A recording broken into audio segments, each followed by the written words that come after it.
matagumpay na isinagawa ng Regional Police Community Affairs and Development Unit 12 ang Social Media Awareness at Anti-Terrorism Lecture sa mga mag-aaral ng Golden State College of Coronadal City Incorporated, Barangay Zone 3, Coronadal City, South Cotabato. Ang naturang aktibidad ay pinangunahan ni Patrolwoman Emelo Pedroso at Police Corporal Fernan Archie Palabrica, Action PNCO, sa ilalim ng pamumuno ni Police Colonel Alexis M. Manzano, Chief ng Regional Police Community Affairs and Development Unit 12. Itinuro sa mga senior high school at college students ang kahalagahan ng wastong paggamit ng social media, maging maingat at maging responsable upang maiwasan na mabiktima ng cyberbullying at iba pang modus operandi na nauuso sa online world. Itinuro din sa mga mag-aaral patungkol sa anti-terrorism upang palakasin ang kanilang kamalayan at turuan sila ng tamang hakbang para sa kaligtasan at kapayapaan ng community. Patuloy ang Regional Police Community Affairs and Development Unit 12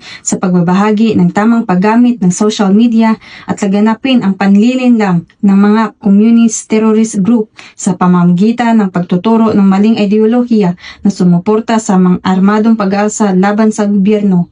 Nais din hikayatin ang mga mag-aaral na mag-report ng mga kahinahinalang aktibidad at maiwasan ang pagkalat ng maling impormasyon.